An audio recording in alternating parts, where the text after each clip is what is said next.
Booker T and Brad Gilmore.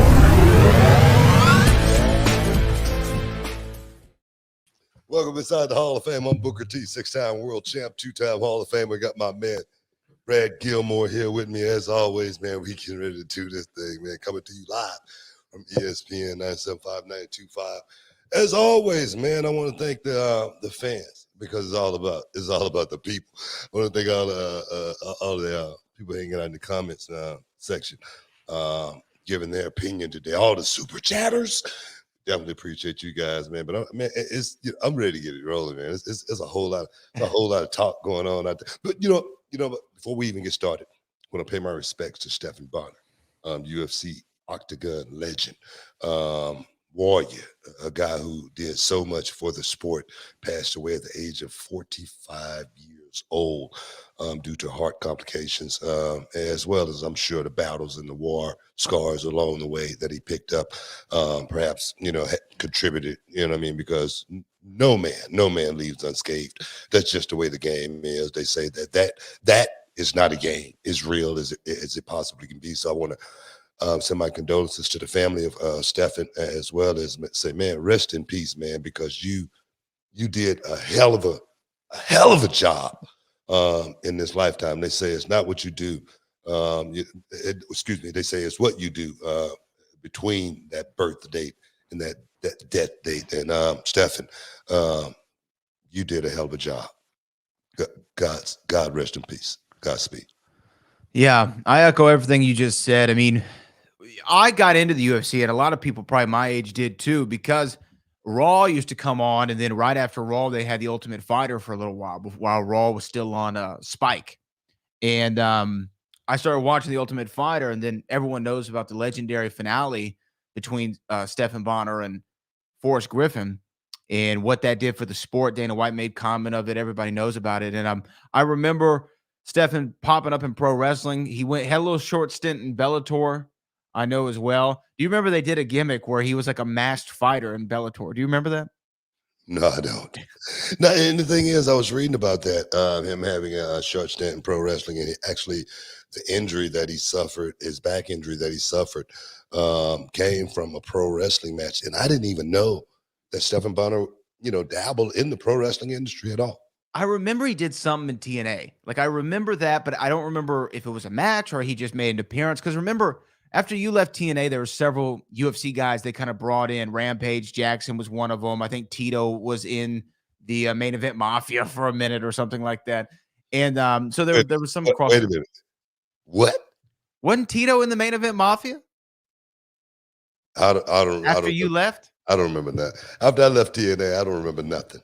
Like, I got total amnesia. You dig? And when you get that stuff, you don't remember nothing.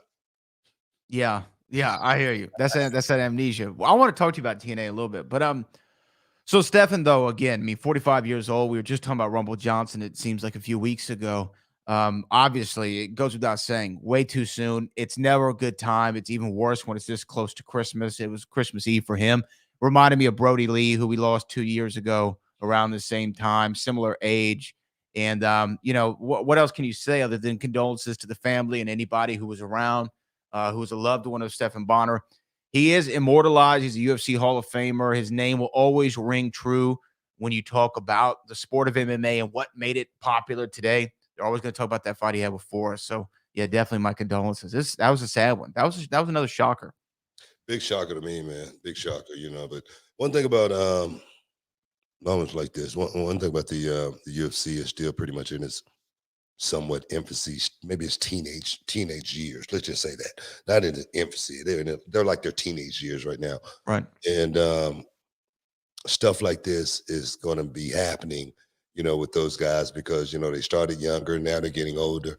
And that's the hardest part that these guys are going to have to deal with. The fighting is not going to be the hardest part. Trust me, it's not going to be.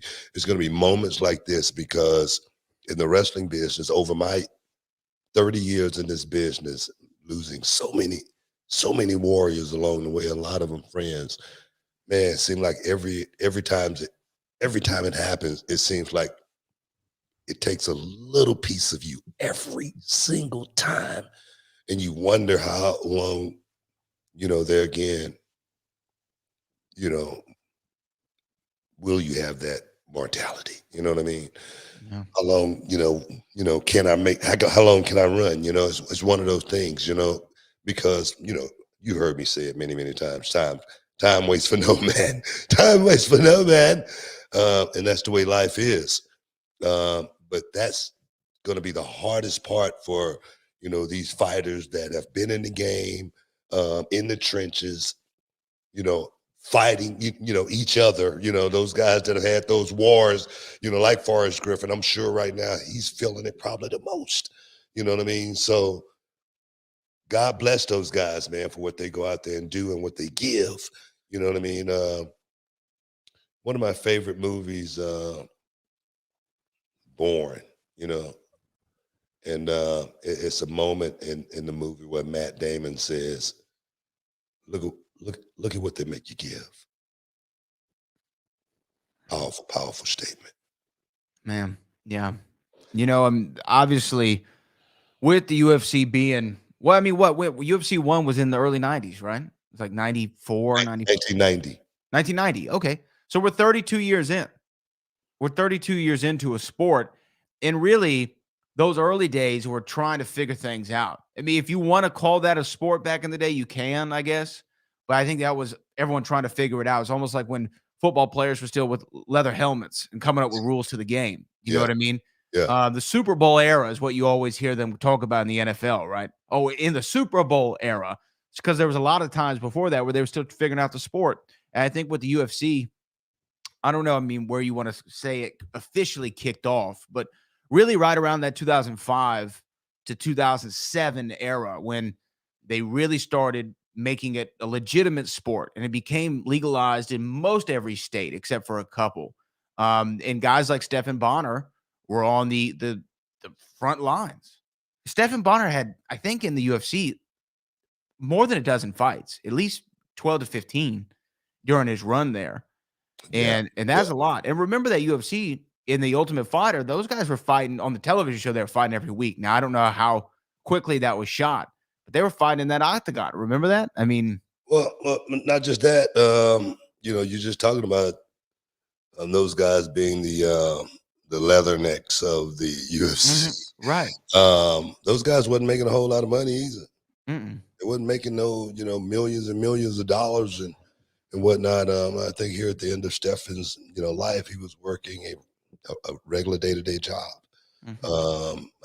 Just because he had to put pro wrestling aside, just because his body was too banged up to do that. So I feel for these guys, and I'm an advocate for the fighter, man. These guys should, that put their lives on the line like that, man. They should get paid more money, man. They because the one thing, you can say that's about the wrestling business too as well. As far as guys, need to get paid more money. And I think that's why a lot of the guys get paid a lot of money. Is because, and that's why I've never complained about insurance and certain things with wrestling, because I've always got paid enough money to make sure I secured that stuff. I made sure I got it. You know what I mean? I've gotten paid enough money to, put money in the bank and, think about, my savings and whatnot, little things, just the little things that make you rich. And those are the little bitty things, you know what I mean? For you don't have to worry about your light bill. You don't have to worry about, your mortgage. Those little bitty things make you rich in a certain way. You know what I mean? We got to take a break, guys. Stick around. You're in the Hall of Fame. We'll be back in a minute.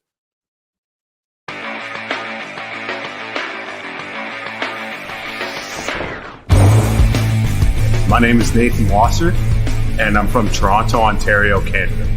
I came down here to Reality of Wrestling to improve my training and get myself more experience learning from the absolute best. It's intense. It's hard. You got to leave your ego at the door and come in with an open mind.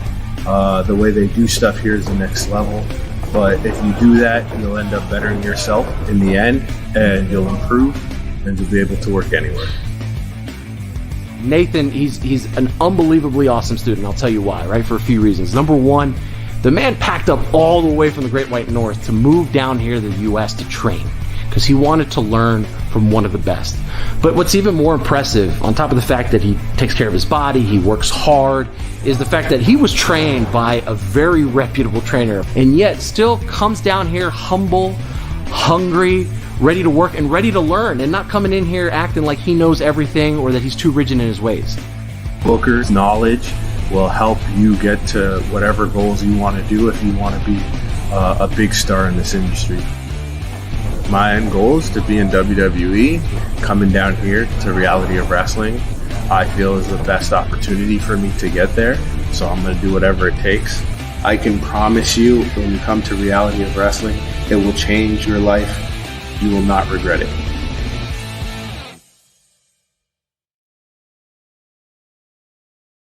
Can you dig it, sucker? You're listening to the Hall of Fame. Here's Booker T and Brad Gilmore. Welcome back inside the Hall of Fame, y'all. We got a whole lot we got to talk about. Speaking of investments, guys, I bought a Porsche about, 15, 16, 17, 18 years ago, something like that. I got to go back and look at the records. And 89 Speedster. And I took it in today just to get it serviced. And I said, man, do everything. All right. I need you to take care of this. Make sure the shocks, make sure the front end right, you know what I mean? Make sure the undercarriage. I need you to look at everything. And when I say everything, man, I mean everything. Okay. And then he said, I got you. You know what? A guy came in here. It might have been you about 15 years ago, and bought. I remember that. I'm like, cool. Well, take care of it, right? And I rolled over to the little display that they had, all the Porsches that they had, and they had one. They had one, and it was just like mine, right? Mine's 1989. I looked at the year on it, right? It said 1989. Mine had probably about 15,000 miles more than this one did, right? And then I look at the model, same model. And I'm like, man, this is a sweet ride. I mean, it was a sweet candy apple red. And then I looked at the sticker on it, and it said $329,000. Invest your money, dog. Invest your money right. That's all I'm trying to say. Wow. All I'm trying to say. So did you pull up Kelly Blue Book and say, what is my worth right now? Because it's got to be close. It's the same exact car. Yours has 15K more? 15K more, yeah. So it can't be too much less, though. Oh, my God. I walked out of that feeling good.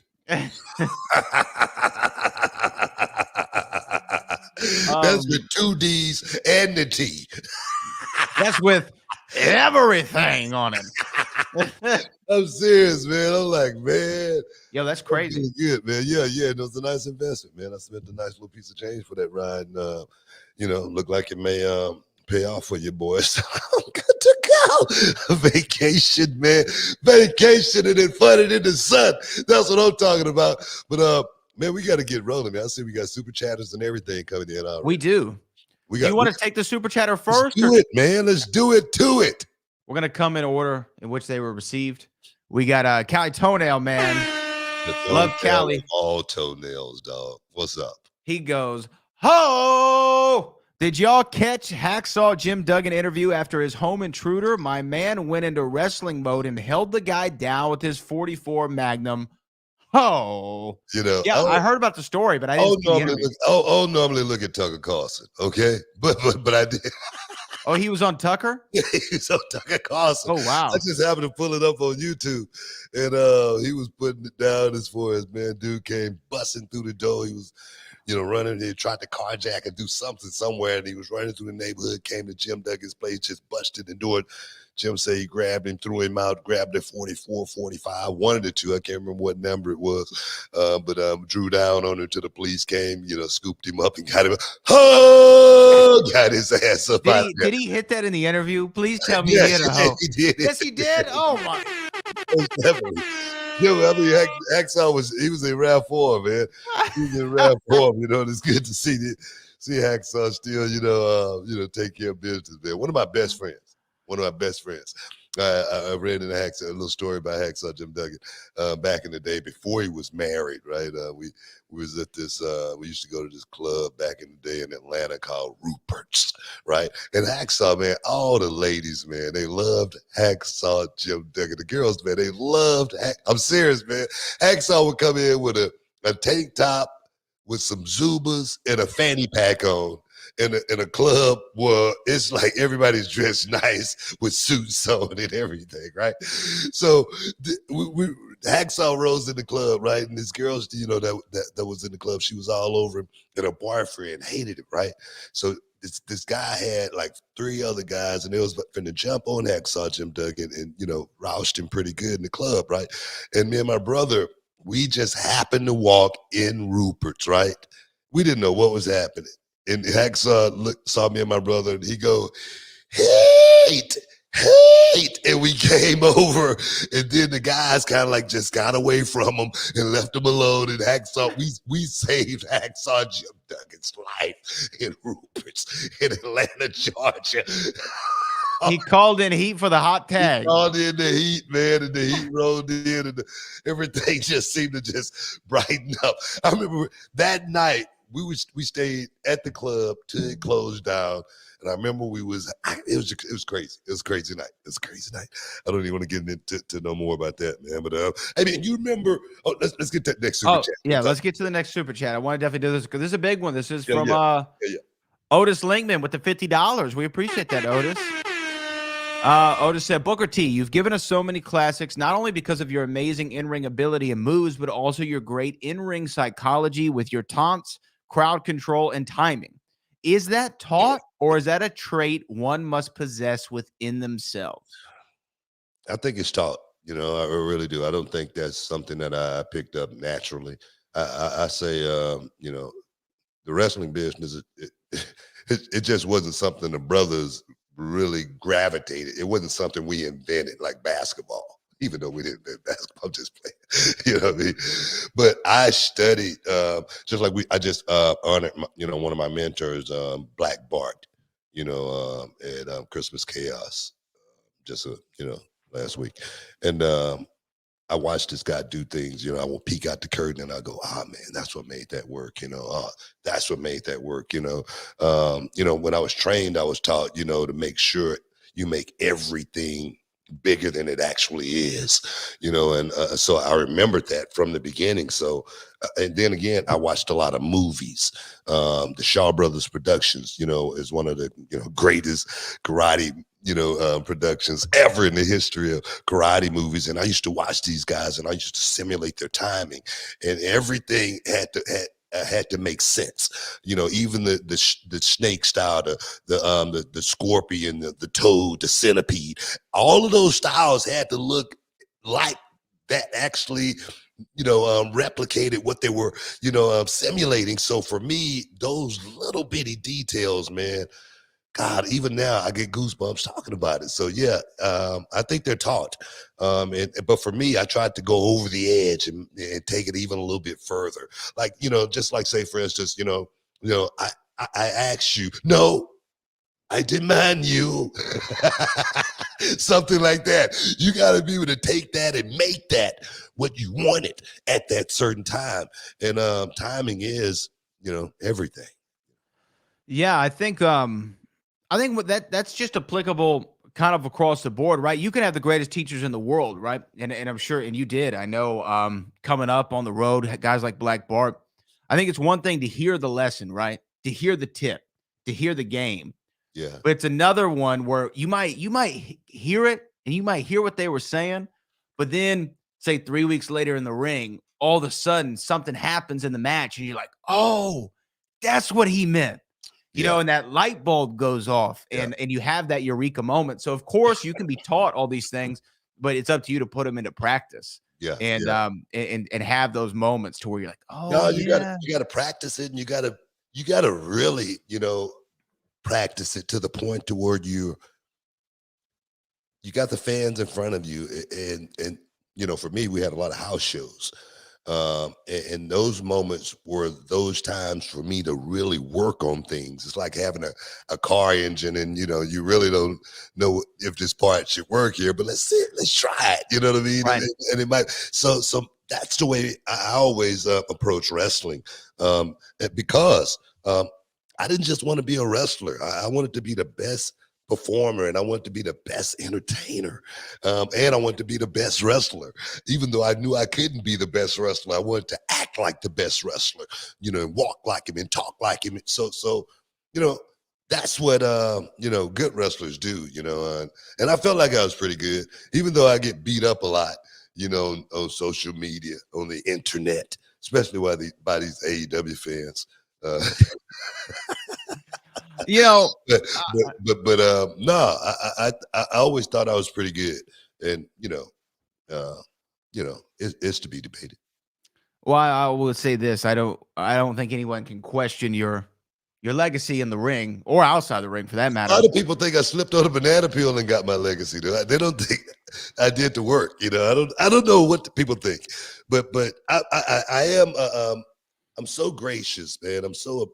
I appreciate it so much, from my fans around the world, man, that come up to me and say, man, you really did something for me and changed my life.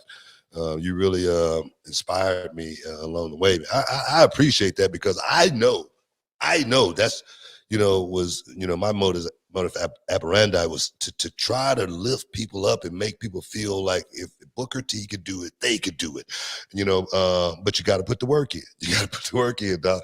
There are no shortcuts. You know what I mean? There are no easy ways. There are no, get rich quick schemes. You got to put the work in, dog. You got to do it, and you got to do it, and you got to do it big. You got to be able to step on some toes and step on some toes and keep on walking, Jack. Hey, stick around. You're in the Hall of Fame. We'll be back in a minute.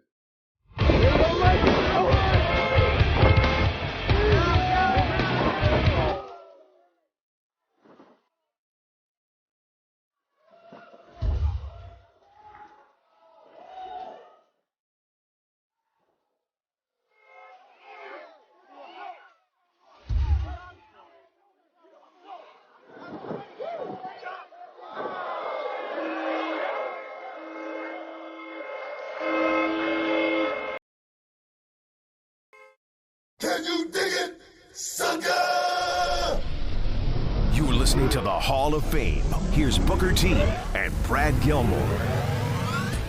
What's up, this Booker T, two-time Hall of Famer. I know you're checking out the shine, checking out the gloss. I want to thank you guys for checking out Row on YouTube. Hey, don't forget to click and subscribe to check out all the latest content right here each and every week. Now, can you dig that, sucker?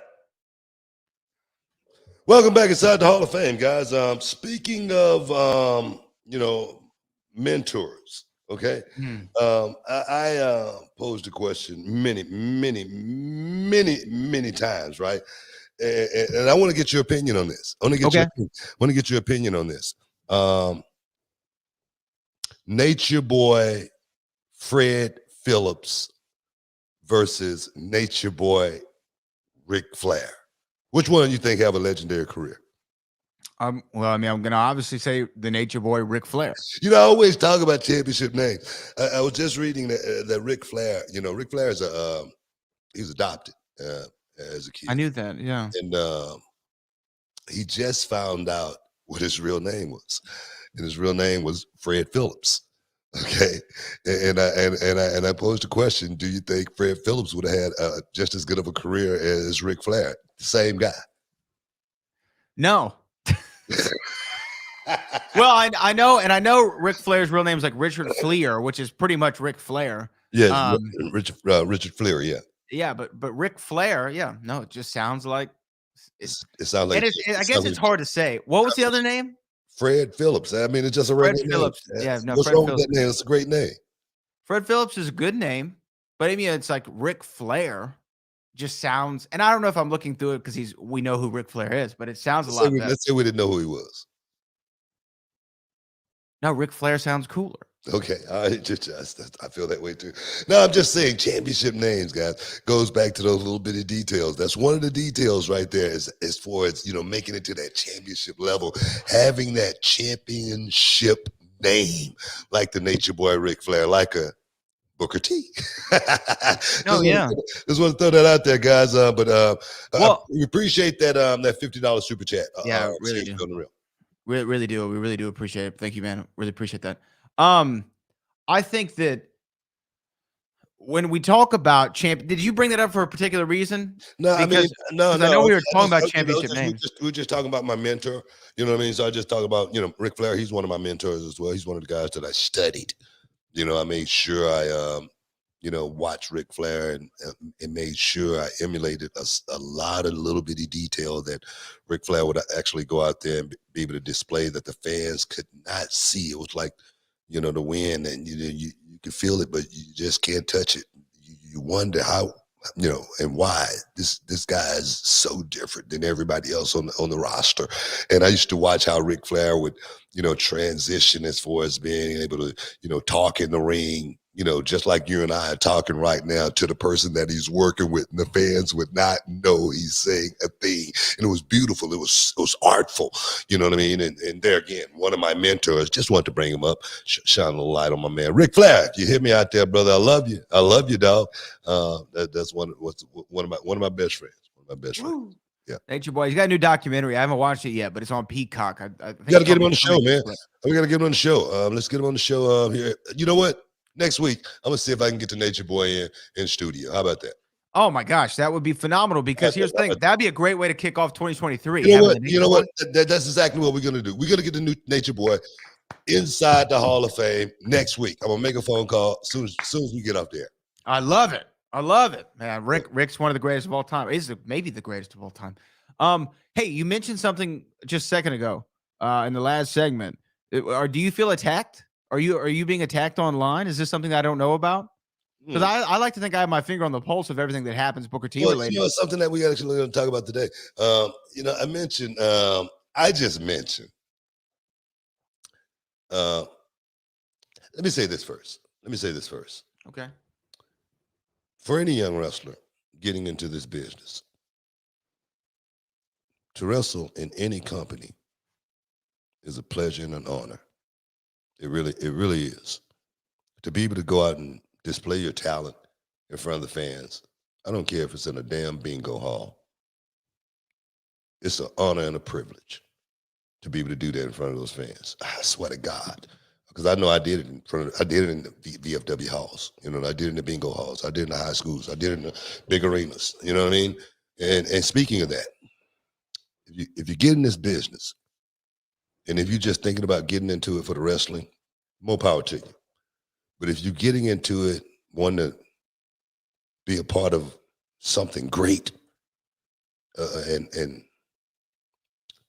leave this business with a memory that you will have, stuck and seared in your brain forever, to be able to walk out on that WrestleMania stage just one time as a performer, entertainer, professional wrestler, it's the most awesome thing in the world.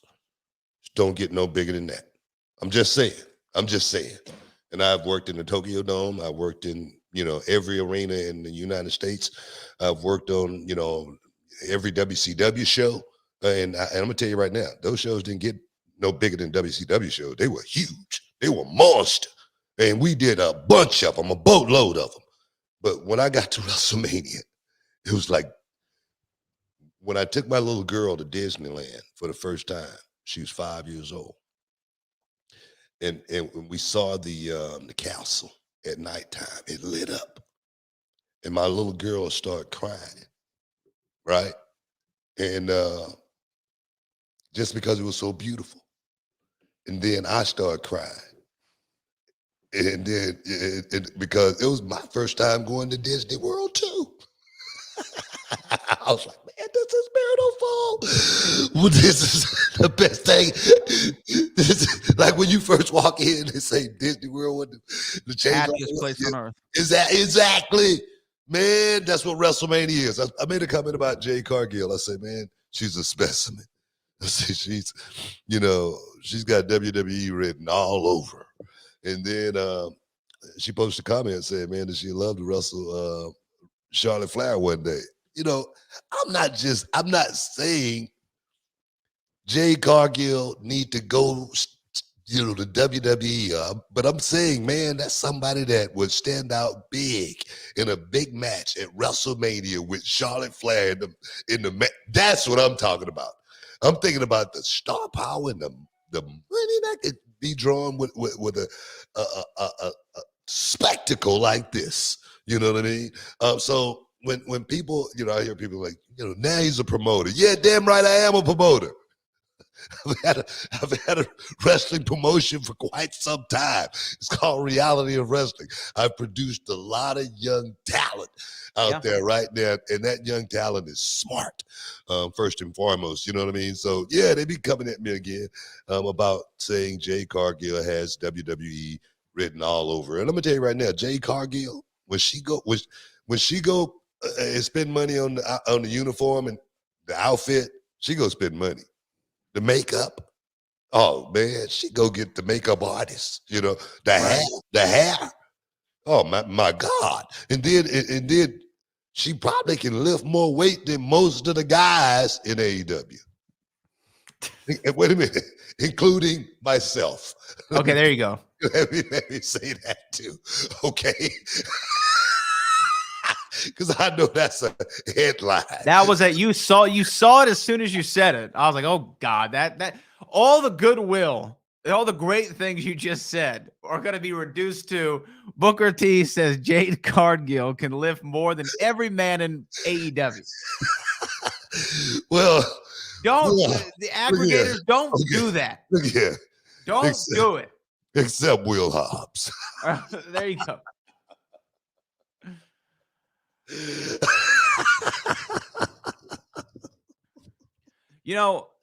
And what's funny, what's crazy is you say all of that goodwill, and that's the part that right. That's what's gonna get cut out. I already see it. I already see it, and I'm not gonna put any of the sites names out there, but I know the ones who are gonna grab that. Trust me.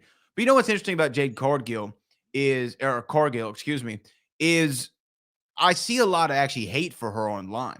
Right? People saying, oh, she sucks. She's green. She, can't work a mat, her work rate, her move set, blah, blah, blah, blah, blah. But immediately if you say something about her going to WWE, it's totally different. Oh, yeah. They ride hard for their team. And I get it, right? But what I was going to say is if you are a pro wrestling fan and you do not see the tremendous potential in a wrestler like Jade Cargill, then I don't know if we're watching the same product, right? There are some people who come on the screen, and if they can do a headlock takeover drop down is almost irrelevant to their star power. Right now, those moves will come with time. Not today's wrestling for a lot of, today's wrestling fan. Sure. A lot of the wrestling fan today, if you can't do a flip, if you can't do certain things, you're not a good wrestler. If you can't go out and, remember, just like I heard somebody say, I heard a wrestler say this, remember your spots. If you can't go out and remember your spots, you're not a good wrestler. which made me laugh, to the utmost. So the Ultimate Warrior, when he came along, everybody knew he was money. You know what I mean? Vince McMahon said, man, look, we can make a star out of this guy. And it's like this movie, Cotton Comes to Harlem. Richard Gere, he plays in it, and he's a guy that plays a trumpet. But then he started working for the mob boss. He gets really popular in this, the organization, but he's not a mobster or anything like that. He's just one of the guys, but they like him. Top guys like him, got him into Hollywood. You know what I mean? Next thing you know, he's an actor, in Hollywood. And the guy, what's this guy's name? His name's Dixie Dwyer. Man, he's got a great name. Dixie Dwyer. You know what I mean? Then they're watching him do a screenshot, and then the guy goes, Dixie Dwyer. Yes, he's a great guy, from New York, whatnot. Wait a minute. This guy can't act. And then the guy goes, yeah, man, he can't act, but he looks good. He looks good. I mean, He looks the he can part. do something with this. Next thing you know, he's got to be, he's getting nominated. That's what life is, man. You don't have to. You think Goldberg was the greatest wrestler when he came That's what I was along? gonna bring up, yeah. I mean, you look at guys like that and you say, man, let's do something. Let's make some money here. That's what this thing's all. Stick around. You're in the Hall of Fame. If you want to make some money, stick around. You're in the Hall of Fame. We'll be back in a minute.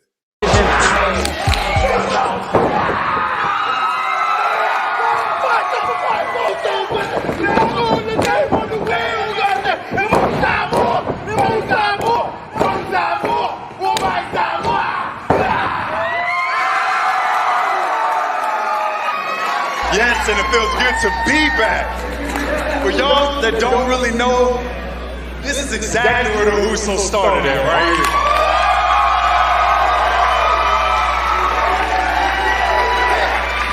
here. Please keep showing love to Booker T, to the reality of wrestling. Those guys in the back, they bust their ass every month to get where they want, where me and Usos is at right now. They're doing it for you guys.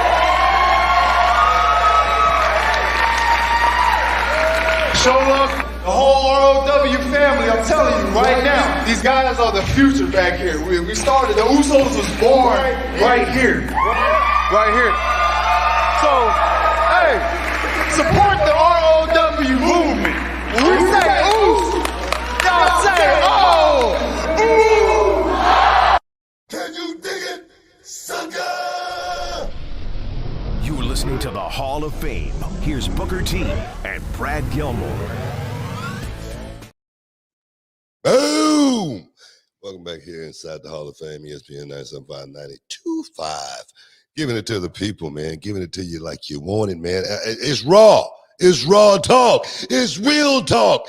You know what I mean? But hey, where we at, man? Where we going? We can go all over the world, book, and talk about a lot of the stories here, but I wanted to get your reaction to one thing, not specifically pro wrestling related, right? But it is a topic that you and I have spent so much time talking about on this very show. And a report came out over the weekend in the National Basketball Association by a guy named Woj, right? Everyone knows Woj if you're familiar with basketball media, Adrian Wojnarowski. And he had a report that came out ahead of the 76ers game. I think did they play the Knicks? I can't remember who they played. But the 76ers game on Christmas Day. And the report was James Harden, who can be a free agent in the summertime, is talking about coming back to Houston. He wants to come back home and play with the Rockets.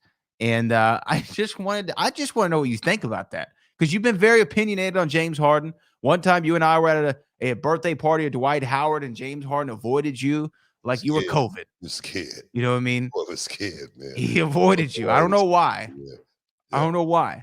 But anyway, what do you think about the report of James Harden, who's right now on a potential playoff contender with the 76ers, coming back to the H? Hey, man, I'd love to see James Harden come back. Be honest. We need some star power on this team. James Harden, he got star power. I mean, that's one thing about. I can't take that away from him. At least he's somebody that I know. All them guys on the team, man. They just running around. They have no direction at all. It seems like right now we're in a crossroad. As far as our basketball team goes, it seems like we are definitely trying to rebuild and regroup. And to have someone like James Harden on the team that everybody can kind of rally around, which is something I don't think we have right now. We don't have anybody that, the team could really rally around. Nobody that really got that C on their jersey that people can look up to. You know what I mean? So, yeah, having someone like that on the team, I think is very, very instrumental as far as trying to build, a team at the same time. Yeah, well, I agree with you about there's not a lot of name value to the Houston Rockets roster right now, but we got a lot of young guys, man, and I just don't know if Harden coming back, if if he's looking to come back as the veteran returning home to help build the young guys, I just wonder if he's the right guy. Well, I think, you go through certain stages in your career, I really think, and I think James Harden, he got to be at that place right now. He can't be at the place where he's thinking about it's all about him. Those days are over. Oh, it's behind him. That's 5 seasons ago, 4 seasons ago. So there's no way he can come in thinking, baller, shot caller, 20-inch blade on the impact. He can't come in like that. I know everybody around the world, that's H-Town stuff. But, he can't come in like that. He got to come in, with his head down, understanding that, hey, man, I can't see him punk this thing. I got to come in and show some leadership because I got a lot of young guys, and I don't want to get to the point where I don't want to be playing with these young guys. You got to be able to pull these young guys. Now you understand what I'm saying? Oh, no, I get you too. And here's the other thing. You see where I'm going here? I feel you, Manny. But what I think with James Harden is he's also thinking, okay, look, I'm going to be 34 next year. My play isn't the level that it was a year ago, especially not 3 years ago when I had an MVP season, 4 years ago, whenever that was.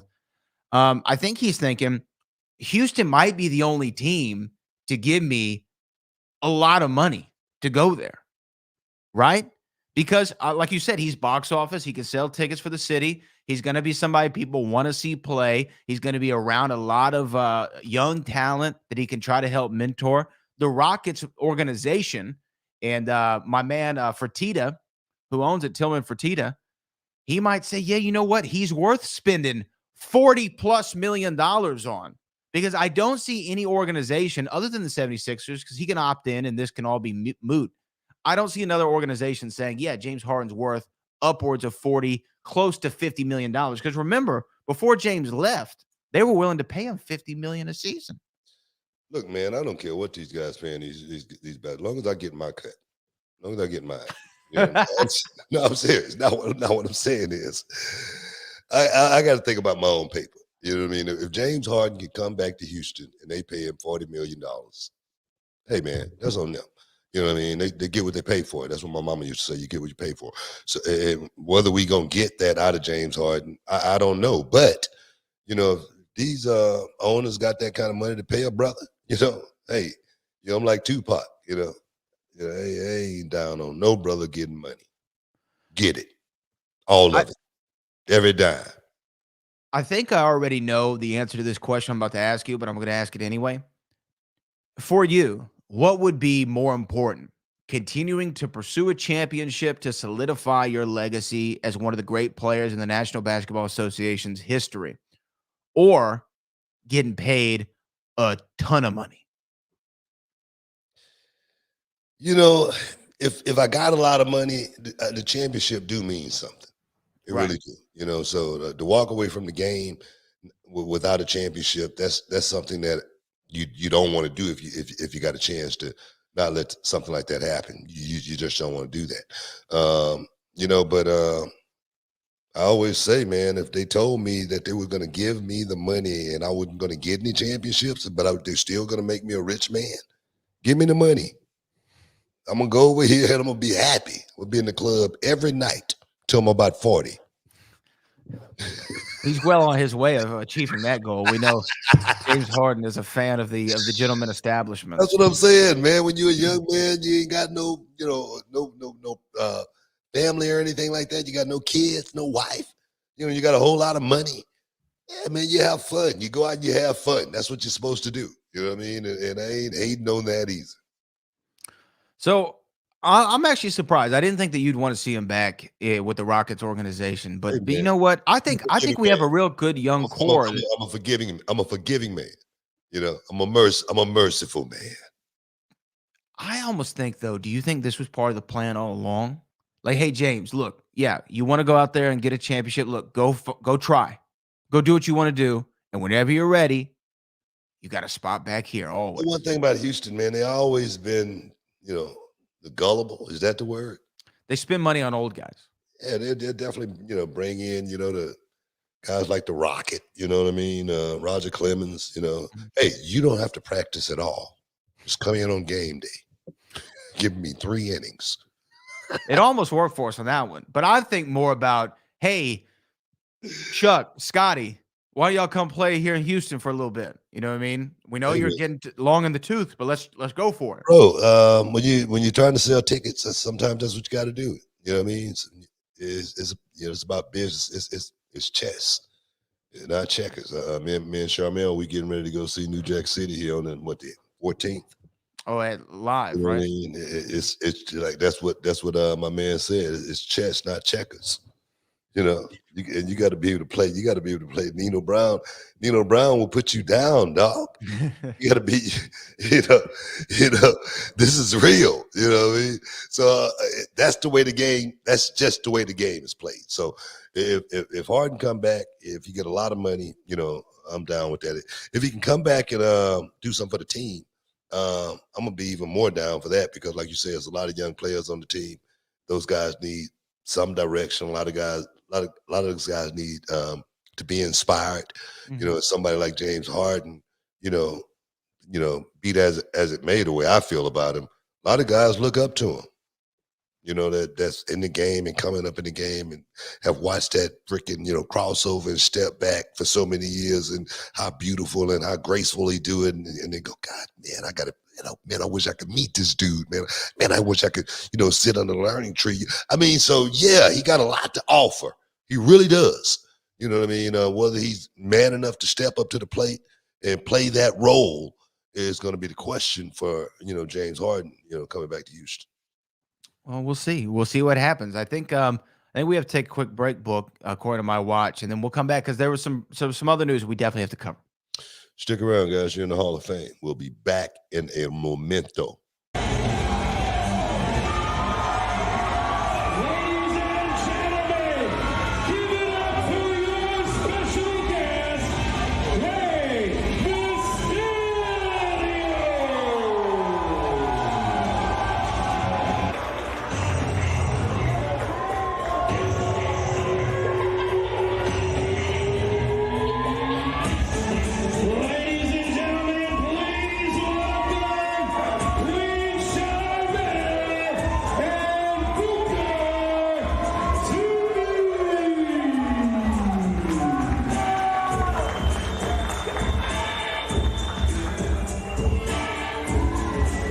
What a night, guys.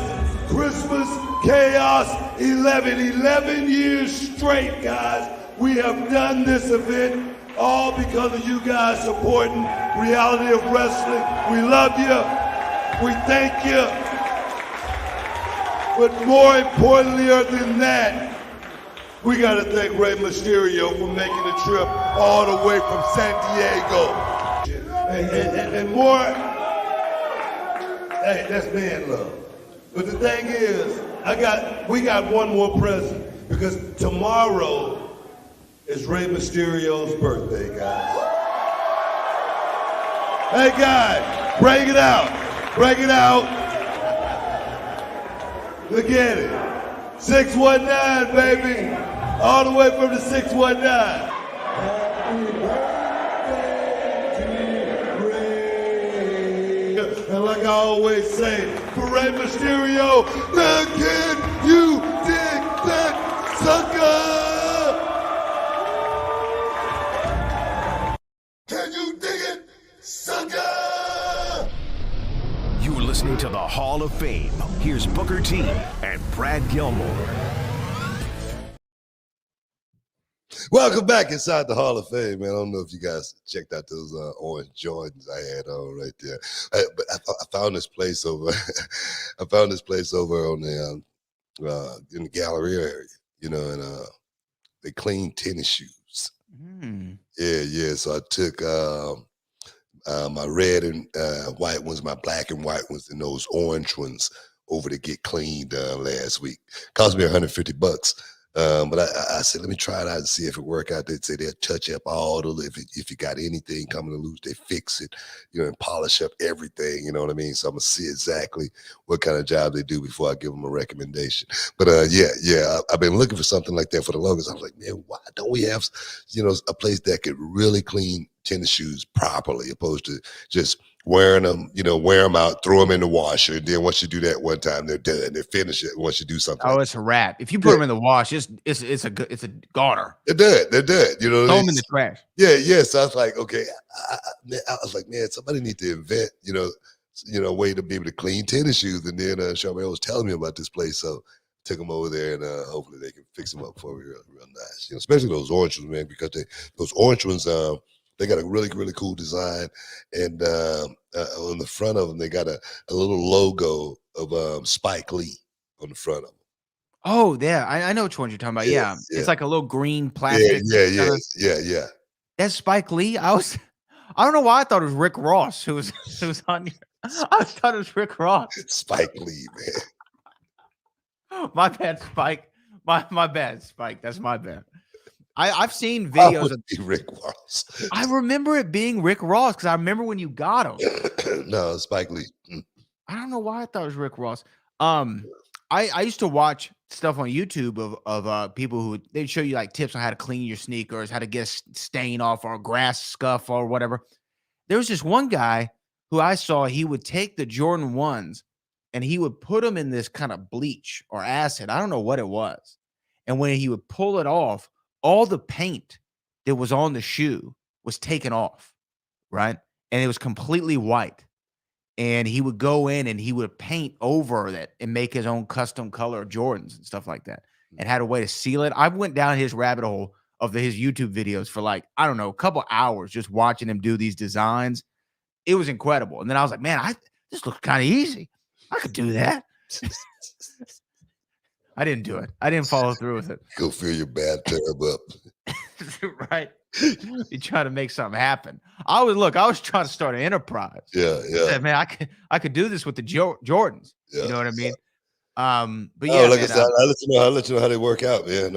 If they work out, I got a couple more pair I want to take over there to them. Yeah. no, I have a pair too I'd like to take. If they get them clean and they look nice and steam them right and because the other thing is too, I'm really bad about standing on my toes certain times, or if I like lean down, you know what I mean? And you get that bad crease right there. Yeah, that's why I got a crease in those orange. I was thinking about getting some shoe trees and putting there for a while to see if that'll help. I'm gonna do something. Yeah. But anyway, Book, I wanted to ask you about a colleague of yours, Kevin Nash. Kevin Nash has a podcast. I think it's called Click This. Yeah, that is what it's called, and it's a fun show. I check clips out when I can. And he had something about like what would make WWE better, right? What would be a suggestion he could give to WWE to improve them, right? And this was his quote. He said, I would have fewer house shows. They've already shown for a fact during COVID it was more profitable for them not to do live events. He said so, and he goes on to talk about why that would be beneficial for the production crew and for the talent, less bumps on the bump card and things of that nature. What do you think? Do you think less house shows would be a good idea? I'm gonna grab my laptop charger, but I'm curious. Yeah.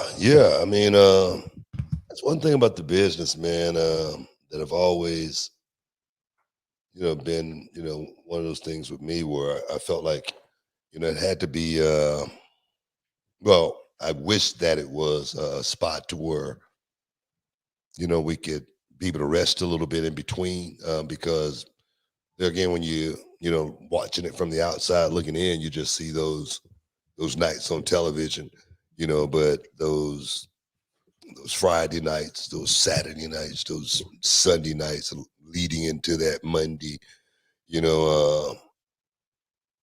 hectic, man. And then if you got to go to SmackDown for something, you ain't going home. You're just gonna go straight to SmackDown. And one thing about having that kind of schedule right there, even if you're that Monday, then Tuesday, Wednesday, now you may go home because SmackDown is on Friday. Now you'll go home for a few days, but that day at home is what? After that Friday, Saturday, and Sunday is sleep. On Monday, Tuesday, you're gonna start waking up. Wednesday, you're gonna have a day off. Thursday, you're packing and you're stressing again because you're getting ready to go back on the road to go to SmackDown, then to get right back on the road for that weekend.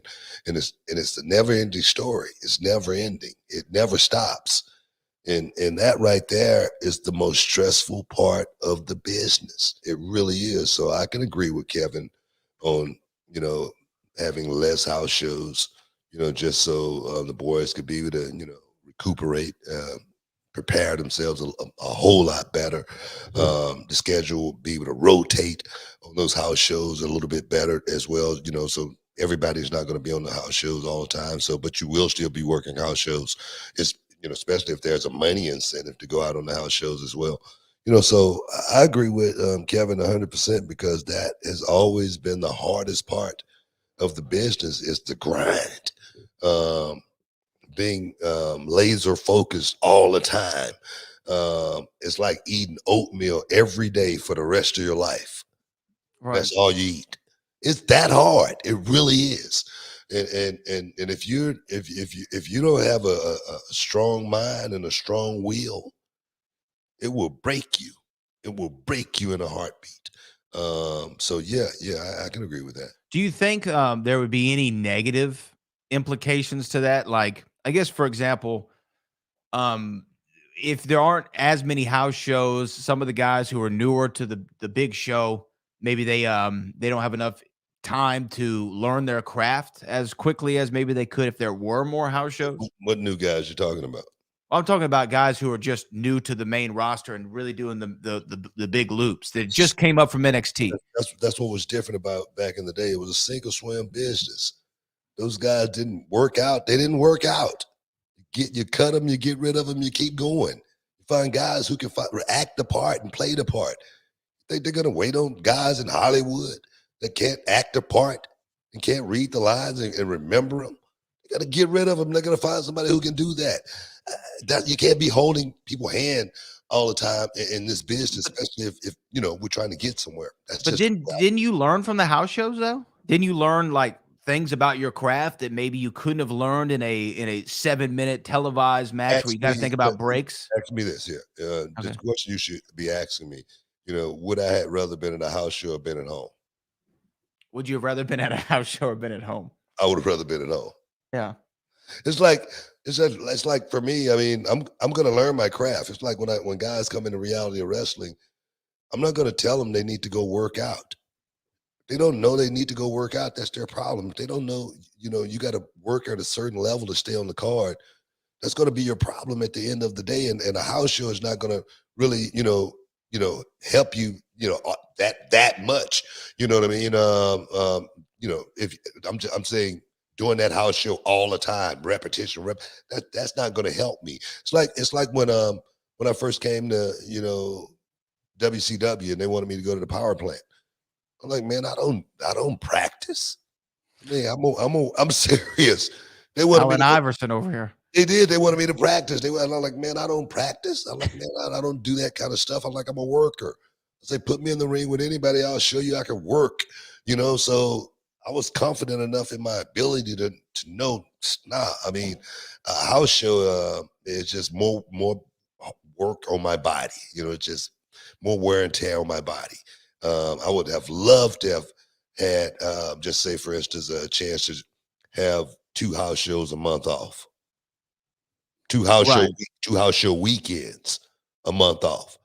It was late in my career, like when I was in my 40s, to where I finally requested, hey man, I can't be doing the house shows every week. I need at least a week off every, one of those weeks off every month to get my and I got that just because I was at a certain status, but it was a long time before I got that. So yeah, I agree.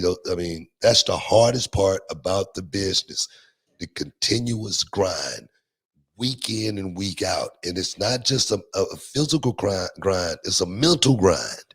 The mental part, this mental health thing is, you got to be strong. Yeah. You got to be ultra mega strong to be able to go through this without cracking. And I've seen so many of those warriors crack along this journey because, man, the road is tough and it's lonely at the top. Trust me. Stick around, guys. You're in the Hall of Fame. We'll be back in a minute. Will All Day versus Cameron Cole. Texas champion versus Reality of Wrestling champion. Years in the making. Ex-best friend versus ex-best friend. I know what I'm getting into. I know you're one of the most exciting, high-flying wrestlers in the business today. And for every punch you have, Will, I know the counter punch. Long ago, the years where we used to train together, and I remember every move. I remember everything in your arsenal, Will. So what is it gonna take? You see, for me, I'll do whatever it takes, and you're gonna find that out, Will. Will Alday versus Cam Cole once again. But this time it's gonna be different. It's not gonna be best friend versus best friend now. It's not gonna be me looking in your eyes knowing that at the end of this, we just wanna see who the better man is. Yeah, let's talk about that match. And Cam, I knew getting into the ring with you then how good you were. Cam, I know now that you're even more dangerous. But Cam, you strayed. Ever since you and I faced in that last match, a year ago, something changed. And you started walking down this dark path where you would do anything to win, Cam. And you know what that sounds like to me? That sounds like weakness. Can you dig it, sucker? You're listening to the Hall of Fame. Here's Booker T and Brad Gilmore. Welcome back inside the Hall of Fame, y'all. Just giving it to you straight, man. Just giving it to you straight. Here inside the Hall of Fame, ESPN 97.5, 92.5. That's what we do, man. It's all about the people. It is all about the people, BT. All about them. All about them. I don't know. Was there anything else you thought that we needed to address from the week that we haven't covered already? I mean, I can go into the other subjects that we have on the docket, but I didn't know if there was something that you wanted to address before I move on. No, man. I'm just glad I'm off right now. Of course, it's Tuesday night, NXT going down tonight. We did a taped episode of the show, but it's still going to be an awesome show. You're still going to get the show. You dig your quack quack moment. You know what I mean? The Fave 5, all that down. So guys, get a chance. Tune in. Don't tune out. Check it out. It's going to be good. It's going to be damn good. Trust me on that. It's going to be real good tonight. Some good action. But no, man. What else we got on the docket? I know it's a lot of stuff out there in the world of social media. You know, I've been checking out. But any certain topic you wanted to address? Well, you know, Dax Harwood, who we know as part of the FTR, who, by the way, might have had a career year as far as in-ring work. I saw Dax, especially as a singles this year, do a couple things that I didn't really know I'm not that I ever doubted him, but I just didn't know that he had it in him, right? Like, he pulled out some really good matches. I think that you even complimented him on a few. Am I right? Dude can go, man. I like Dax Harwood, man. He's a man's man. He's a worker. Old school, throwback. He knows everything about going out there and displaying the art of this business. And I love everything about him. Yeah. He's starting a podcast called FTR with Dax Harwood. And the first episode addresses everything that happened with CM Punk, right? CM Punk on the show? CM Punk is not on the show. But it's just Dax, and Dax is sitting there kind of going through the night of the brawl at All Out, and even the promo with Hangman Adam Page, and he kind of goes in depth about his conversations with CM Punk. But he still thinks that the everything can be settled and Punk can come back. This is his quote. He said, "I can tell you what I hope because I don't know. Everyone knows about the legalities of the situation. No one is really expressing what is going to happen, what has happened, and what won't happen. I can tell you all I can be is truthful about. I can only tell you what I know and what I perceive now. I hope CM Punk comes back. I feel like AEW should have the Young Bucks in their locker room. AEW should have Kenny Omega in their locker room. And I know that I feel AEW should have CM Punk in the locker room.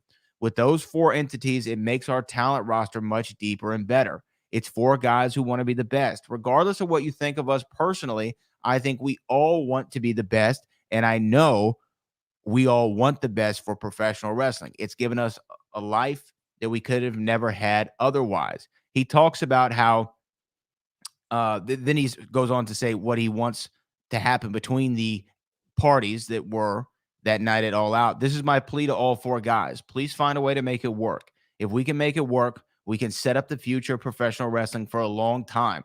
We can change the course of professional wrestling for a very long time. When you think about it, unselfishly, we're going to do this for 20, 30 years down the road so guys and girls can make a living. So that's his plea to the AEW locker room. I guess hearing that from Dax Harwood. 20, 30. That's what he said. Okay, That's a long time. That's a long time. That's a long time to be wrestling. They gonna be working till they're 60? I don't know if I can't imagine he was talking about them wrestling for that long. Maybe he's talking about AEW. I don't know. Oh, okay. Yeah. I hope he was talking about AEW. Yeah, you might be right. But do you think? I mean, because look, you've been in squabbles before. Some of them publicized, some of them not. And you've from everything you've said, found a way to get past it and get over it, and do what's best for business. Right at the end of the day, do you think that this is something that's possible? That after what Punk said and then the altercation thereafter, if what Dax is saying is true, that he loved, because in this podcast, Dax talked about how much Punk loved AEW. He was such a fan of AEW. He wanted to see AEW succeed. He thought he could help bring them to the promised land. And I'm paraphrasing with that last one. Do you think that this is something that could actually happen? Because we've heard no official word on what the future CM Punk is in AEW. I just don't see a pathway forward, but I could be wrong. Anything's possible, man, especially in this business. They can get past it. I don't want to, beat a dead horse or anything like that.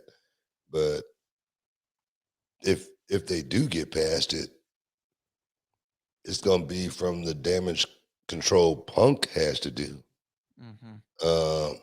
As far as, just like I said before, and I don't want to just keep going around in circles on Sure. it. I felt like CM Punk had a hell of an opportunity because he was in a leadership position with a bunch of young guys, that were impressionable, that, perhaps looked up to him and looked to him for guidance, as far as being the guy that, like you just said, take us to the promised land, and sometimes, you've heard that saying, man, sometimes you may not want to meet your heroes, Right. because they turn out to be something you thought was totally different, that kind of stuff, so I think if they do work it out, CM Punk is going to have to really, really understand what this new generation of, wrestlers is really all about. You know what I mean? I got a saying, we've been saying, respect your elders for years. And my saying is respect your young people. I say because, they're the one that's going to be running this stuff in the next 10, 20 years. You know what I mean? I talked about when the Young Bucks was in Impact Wrestling. I was like, man, who are these guys? What the heck are they doing? You know what I mean? I mean, making muscles, and they really didn't have any muscles, but they would still be flexing and whatnot. You remember I always say, if you believe it, they'll believe it. And then I look at, now, 2022, the Young Bucks are some of the hottest guys out there. You got to be able to understand this generation if you want to be a part of it. It's different. And they ain't following the rules. Okay. Right. Serious. Right. No, I feel you. I mean, I think that's got a lot to do with it, man. It's just got a lot to do with it. And I get it. I understand it. I think I understand young people more so than most, especially guys of my age and my generation. I think I understand young people more because I'm around them all the time. You know what I mean? And I think you got to be able to go with the flow and figure it out if you want to be a part of this Gen Z era. That's all it is. Well, I will say this, regards to if they can move forward. One of the best things I think you can learn in life, and I've gotten the privilege to learn this now in my 30 years on the planet, is the power of forgiveness, right? Is the power of letting stuff go and putting your ego aside and just doing what's right. There might be people out there, Book, who don't like you, right? A lot of people. There might be people out there who don't like me. But the thing that I know is I would not wish ill will on even my worst enemy, right? I would actually wish them, my worst enemy, I wish them 1,000 years of success and good health, right? because it doesn't do me any good to harbor ill feelings and harbor negative, bad emotions. It's not going to do anything for me. Holding a grudge, like, well, who wins? Nobody, right? And so if people really want to do business together, it's going to take putting ego aside. And I don't know if that's possible in this situation, right? I don't know if someone's going to step up and be the bigger man. And because here's the thing, one side's got to pick up the phone. One side, if they want to be in the same locker room, someone's going to have to pick up the phone. And it's not going to be Dax Harwood. It's not going to be Tony Khan. It's not going to be Colt Cabana. It's not going to be either of those guys. It's going to be either the guys who were in the brawl, who were in the fight. One of them's got to pick up and call the other side. They say, hey, man, you want to get some dinner? You want to get some lunch? You want to talk about this? See if we can move forward. That's the only way it's going to get resolved. And we can play fantasy booker all we want to. But until that happens, this, to me, subject is a moot point because it's not going to happen. Hey, man, like I said, it could happen. If the money's right, if we think we can, pull a rating and get a pop the crowd, it could work. That's just the way I see it. So yeah, I can see CM Punk coming back to AEW. I can see that. But I did hear. I know we have to take a break soon. I heard Eric Bischoff was on our friend Chris Van Vliet's show and talked about his kind of, I don't want to say disdain, but his criticisms of AEW and a lot of the things they did. And one of the things he brought up was CM Punk and in the way that he was presented on television in his booking, in all of that. And you know what he said? He said something that I just want to point out because it made me feel good that you weren't the only one who said this. He said, where CM Punk's problem kind of first started, and I'm paraphrasing here, was that very first promo where instead of deciding to talk about what he's going to do for AEW, he took a shot at Hulk Hogan. And he said, if you have to use Hulk Hogan to get yourself over, you weren't over in the first place. Well, I mean, I agree with Eric Bischoff on a lot of stuff. Sometimes, I don't agree with him on some stuff, but I felt like, CM Punk there again, he had a moment that first night. And people buried me for saying, and he had a moment to really, really make those fans feel a certain way about him and that company, AEW, and he dropped the ball. That just was my opinion. I just thought it could have been such a party going on there, opposed to let's throw back, let's go back in time, type deal. I could be wrong, but as far as CM Punk, I think Eric Bischoff said he should never come back. Tony Khan should never. Tony Khan's different than any other manager that we've ever seen in this business as well. Sure, absolutely. So that's why I say I can see him coming back. You know what I mean? Because Tony Khan is different than most. He's trying to create something. He's trying to build something, and the TOs of the world, may be useless to certain people, but to some people, they go, man, that's a Hall of Fame receiver. I can get him on my team. I'm gonna get him any way I can. That's the way life is in business. You know what I mean? So I think, that's where the possibility comes in. Stick around, guys. You're in the Hall of Fame. Give you some more knowledge in a minute.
Boom! Welcome back inside the Hall of Fame. Talking CM Punk right now, y'all. CM Punk is, maybe making his return back to AEW TV. Hey, print that. Put that Print out. it. Somebody Run that. said CM Punk might be coming back to AEW very, very soon. The last time I said somebody was going to be showing up soon, they showed up, and that was Saraya, Oh, aka yeah. Paige. I said she's going to be showing up. She's going to be showing up real soon. I don't know where it's going to be, but she's going to be back in the middle of that square circle. That's exactly what I said. So, guys, you can quote me on this. CM Punk will be returning to the ring very, very soon. Bam, there it is. There it is. Well, hey, Book, this is our last segment of the show, and I thought it was only fitting and only right that we look at the year that it was, 2022. I mean, this is it. This is a wrap. Another year in the books, quite literally. And this was kind of the first year, too, post-COVID, right? I mean, where we really kind of got back to our normal lives for the most part. Thank God. Thank the Lord. Hallelujah. And I don't know what sticks out to you wrestling wise, fight wise, boxing wise, life wise about the year 2022. When somebody asks you this time next year, hey man, what do you remember about 2022? What are the things that are going to come to your mind? I don't know, man. That's a hard question. You should have gave me a text early and told me to think I about know. my brain don't work like that, man. Moments, that to be something big for me to really, really, feel a certain way about it. I mean, I got a chance to see a few boxing matches, but I don't know, man. Nothing really, really stands out this year, really, that makes me, jump for joy or anything like that. I mean, go ahead. Well, what I was going to say is just I think that when we look at the year that was in wrestling in 2022, it would be so hard to not talk about. We were talking about CM Punk. That was a big story. Vince not being around, retiring. Yeah, that's big. Yeah. Huge story. And I wanted to also ask you about this because I think this is a big story. Because when we talk about AEW, a guy who you were always a big proponent of. I remember when we would talk about the kickoff show, Mike Mansuri is taking over all the production for AEW now. He just got announced as the vice president of production over at AEW. Is he a game changer for them? I'm not going to say anything bad about AEW about Mike Mansuri that people can print. All right. Because he's a friend of mine. I like Mike. Mike is a hell of a dude. We said he was a great producer for you, right? He's always been a great producer for me. He's always been great for the business. You know what I mean? But hell, it's a lot of guys great for the business. It's not going to be one guy that's going to go over to AEW that came from WWE that's going to change the name of the game. I mean, Orton Anderson and all of those guys, the Dean Malenkos and all of those guys are there now. I mean, if it was going to be changed, it's going to change. You know what I mean? I don't think what Mike brings to the table is awesome. It's vast. What he learned in WWE alone, you know what I mean? Working to, take that spot in WWE perhaps one day that never came for him. So yeah, I mean, he's a great catch. When people start looking at, someone like Mike Mansuri as coming into AEW, and man, he's going to be the one that changes everything because, it was like that in WCW. When we got Vince Russo, and people thought that was going to be a game changer. The guy almost, I love Vince Russo. He made my career, but he almost killed the business. Okay. You know what I mean? And, Ed Ferrara, those guys were good guys, but they wasn't as smart as everybody thought that they were. They gave those guys way too much credit, and I give Mike Mansuri a lot of credit for what he does, but it's not going to be one guy that's going to change the name of the game ever. I agree with that. Someone like Michael Jordan with a basketball. And I think Mike Mansuri would agree with that too. But I definitely think from what I've heard you talk about with Mike and from what everybody says about him, from a television perspective, he can only help AEW because a lot of the criticism of AEW has always been the TV show feels disjointed. And I think if you have somebody who's been a part of a show, right, who knows how to help put those things together to make it the most easy watch for the viewer, it can only help them. Well, one thing about Mike is he's going to fit in with those AEW, with that talent on that roster, a bunch of young guys. He's relatively young himself. Sometimes when you're young, you're working with someone that's young, they can relate to you a little bit better. You can relate to them a little bit better. So that may help a whole lot. So it may be a great spot for him to be in. You know what I mean? We'll find out in the next 3 to 5 years. What was he like to work with? Because I remember you talk about on this show how much you liked working with him. He was always fun. You know what I mean? I mean, I could be on the WrestleMania kickoff show and he'd say, "Plug your book." I'm serious. You know what I mean? I'm serious. What's the shaggy quack quack? Well, I mean, that's what he was. He was all about having fun. It wasn't about being stuffy. It wasn't about trying to hold anybody back. He didn't give me any direction if it was a good direction, or if I wasn't making any mistakes. He wasn't trying to correct me. You know what I mean? Sometimes you could be not making any mistakes and someone will try to correct you and try to make you do something different, and that's when you could really stop being yourself. It's like me being on NXT right now. This is a totally different person than I've ever been at the commentary table, me at NXT, opposed to being at SmackDown or Raw, because I don't have anyone trying to tell me not to be me or correcting me when I'm not doing anything wrong. Right. Yeah, I definitely know what you mean. And a lot of the times, so you're saying that Mike was also kind of a guy who kind of let the talent be the talent. If you can go out there and you can pull it off, and he didn't have to worry about you, he was going to go out there and let you be you. If you needed a little bit more direction, he was going to be the guy that makes sure he helped you as far as everything that you needed. He was going to be there to make sure that happened. And to get off of Mike, just to talk about producers in general, not just from the TV side, but from the match side, were those, well, I mean, how big were agents and producers when you were working? I mean, they were there, right? I didn't have that.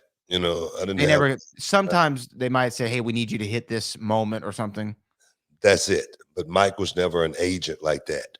He was never a match producer or anything like that. He was a guy that was over promos. He was a guy that was directing, the kickoff show, directing, the talent on Raw, SmackDown, if Kevin wasn't there or something like that. He was always a director. He was never a producer. Well, no, I was just going to ask, like, in general, what is your, I guess, relationship been like with either match producers in WWE or TNA or WCW? I never got along with match producers very well at all. I need those guys to understand that I knew exactly what my job was more than anything. Let me know what you need from me. And I'm not going to tell you anything that, I'm going to give you other than, you need a break spot. You need a finish and go home. Yeah, we can give you that. You need a spot, where we may go outside. I might want to give you a heads up because you want the camera to be in a certain place. But I was never one of those guys that could go out and, perform step by step. I always had to feel it. And, that's the way I worked. Yeah. Yeah. I just always would wonder, like, exactly, because again, when you think about this industry, you hire a talent based on what they can bring, right? And I never understood the philosophy of, okay, yeah, you were over, just for example, I'll use you, like, you were over in WCW, but now you're here, so you're going to do it this way. Well, it's like, no, I mean, if I got over there. Let me give you an example. Let me give you a quick example, just to piggyback off of that.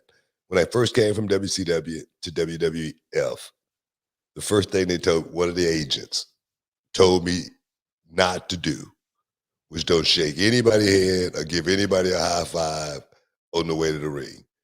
Go straight to the ring and get in the ring and don't even acknowledge. That's what I was told. As well as don't do the spin-a-rooney. What? Yeah. They said, I won't ask you to do that. But yeah. But that's whoever said that was crazy. No, that's what I was told. Those two things I was told. And this is what I did. Being a guy, had been in the business for quite a while, I knew I wasn't going to get over that way. All right. I knew I was going to be fired within about 6 months, just like all the rest of the WCW guys. So I went into Vince McMahon's office and I said, "Vince, can I have a meeting with you?" And he goes, "Yeah, book, come on in." I said, "Vince, I got this agent telling me to do this. I got this agent telling me not to do this. And I got this agent telling me to don't do either one of those." Okay. I say, I know I'm going to get fired that way. I say, so if you don't mind letting me go out and do it my way, and if you don't like it, just fire me. And he goes, do your stuff.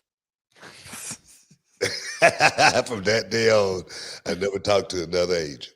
Can you imagine, like, I don't want to say you, I mean the audience listening right now, can you imagine a WWE run without Booker T doing the Spinaroonie or any of that? I mean, any of No. your stuff? I can't imagine That's what that I would was- have been. Yeah, that's what it would have been. But you know, I don't know if it was a test. I don't know what it was, but that's exactly what I was told. My first, you know, when I first got to WWF, and I was like, man, and like I said, let me go to Vince, you know, because I know I'm going to get fired that way. I'm not going to be here long at all. That's insane. You know, so I say, let me take care of my business. 30 years later, bam, yeah, I am still here. And what a show, man. What a year. What a year. Crazy year. 2023 is here. It's here, dog. It's time to celebrate, though. It's time to celebrate. It's gonna be a party, y'all. Party, y'all. Hope everybody stay safe out there. First and foremost, man. If you're drinking, make sure you got a designated driver. You know what I mean? If your designated driver is drinking, make sure you got somebody else to take the wheel as well. So, guys, more importantly, man, and I want to thank everybody for a hell of a year. Bradley, as always, man, very, very instrumental in making this thing happen, lifting all the heavy weights here inside the Hall of Fame. Guys, what a year. What a night. What a fight again. We appreciate you. We love you. Be safe. Peace. We about this month.